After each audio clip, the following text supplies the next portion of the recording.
Hello Aries, thank you for joining me for your monthly forecast for February. This month begins with Mercury, the planet of communication, joining the most social part of your scope. Here he will join up with both the Sun and also Venus.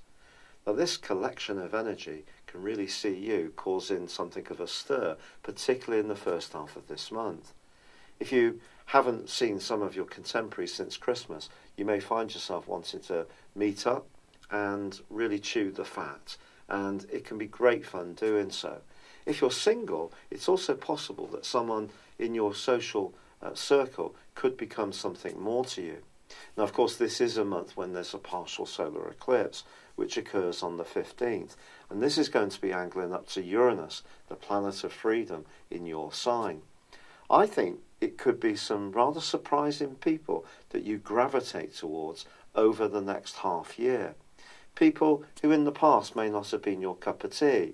You may find yourself drawn to more radical policies and politics, and not just want to necessarily follow the orthodox paths that other people do tread. This is a time for you to shake up your world somewhat, and it can be thrilling because you can take a much more dynamic and bold approach to all sorts of situations.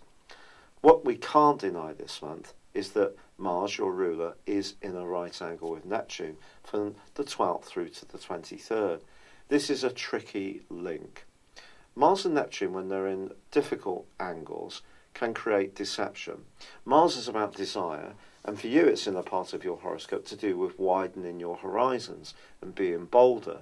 Neptune's in an area to do with your subconscious, to do with secrets, and to do with things that people are less likely to want to talk about.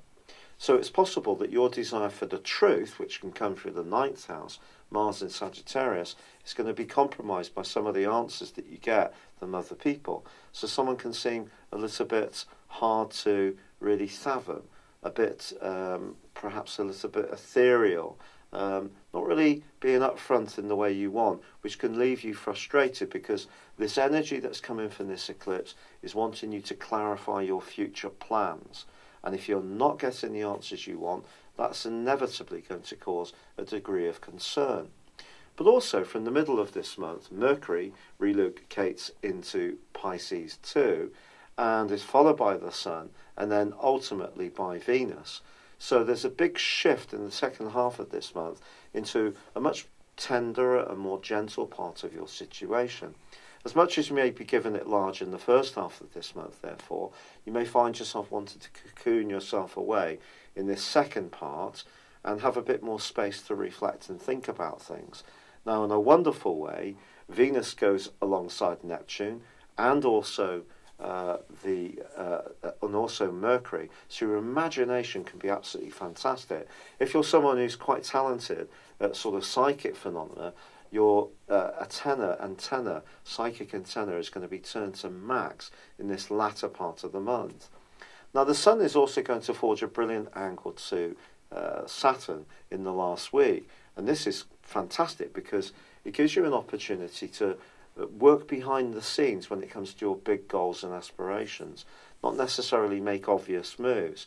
And that can be very good in the terms of politics of things. You can do research, take soundings, just feel where the wind is blowing in terms of marshalling your goals and ambitions.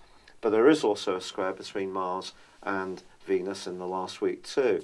So that desire to really have the truth of your existence and to expand it quickly and dynamically is going to be countered at times this month by a much more tender, psychological, and at times bogging down type of energy. So if you anticipate that through this forecast, it's going to help you to deal with this much better because your long-term prospects are absolutely sensational on the back of that partial solar eclipse.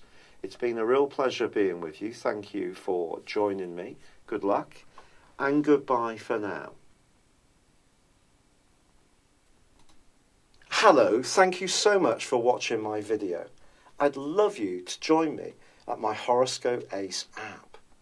You can find this at www.horoscope-ace.com. You can use it through Android, iOS, Apple or Facebook. Check out your ascendant or your moon sign, or download your free birth chart. There's all your favourite videos, plus there are daily, weekly, monthly and yearly horoscopes for general, love, Chinese and Indian astrology. If your passion is tarot, there's my brilliant 3-card money or love tarot readings too. And it's all there at www.horoscope-ace.com. Thank you.